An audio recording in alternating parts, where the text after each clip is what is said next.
Youth Congress സംസ്ഥാന അധ്യക്ഷൻ രാഹുൽ മാങ്കൂട്ടത്തിന്റെ അറസ്റ്റിൽ ശക്തമായ പ്രതിഷേധം. എറണാകുളം, പാലക്കാട് ജില്ലകളിൽ നടന്ന മാർച്ചിൽ സംഘർഷമുണ്ടായി. എറണാകുളത്ത് പോലീസിന് നേരെ കോൺഗ്രസ് പ്രവർത്തകർ കല്ലെറിഞ്ഞു. പാലക്കാട്ട് വനിതാ പോലീസുകാരെ ഉൾപ്പെടെ ആക്രമിക്കാൻ ശ്രമിച്ച യൂത്ത് കോൺഗ്രസ് പ്രവർത്തകരെ അറസ്റ്റ് ചെയ്തു നീക്കി.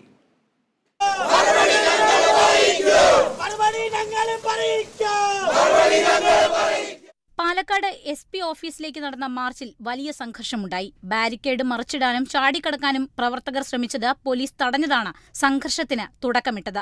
ഇതോടെ അക്രമാസക്തരായ പ്രവർത്തകർ പോലീസിനെതിരെ തിരിഞ്ഞു. തുടർന്ന് പോലീസ് ജലപീരങ്കി പ്രയോഗിച്ചു. വനിതാ പോലീസുകാരെ ഉൾപ്പെടെ ആക്രമിക്കാൻ ശ്രമിച്ച യൂത്ത് കോൺഗ്രസ് പ്രവർത്തകരെ അറസ്റ്റ് ചെയ്ത് നീക്കി.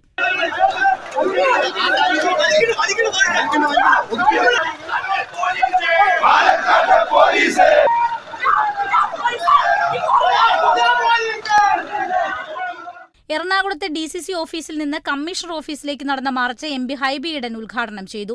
ഇവിടെയും പ്രവർത്തകർ ബാരിക്കേഡ് ചാടിക്കടക്കാൻ ശ്രമിച്ചതോടെ പോലീസ് ജലപീരങ്കി പ്രയോഗിച്ചു. യൂത്ത് കോൺഗ്രസ് പ്രവർത്തകർ പോലീസിന് നേരെ നിരവധി തവണ കല്ലെറിഞ്ഞു. എന്നാൽ അറസ്റ്റോ മറ്റ് അനിഷ്ട സംഭവങ്ങളോ ഉണ്ടായില്ല. DCC president Muhammad Shiyas, Deepthi Mary Varghese, Roji M. John MLA, Anwar Sadath MLA, Sijo Joseph, Abin Varkey, Jinshad Jinnas തുടങ്ങിയവർ മാർച്ചിന് നേതൃത്വം നൽകി.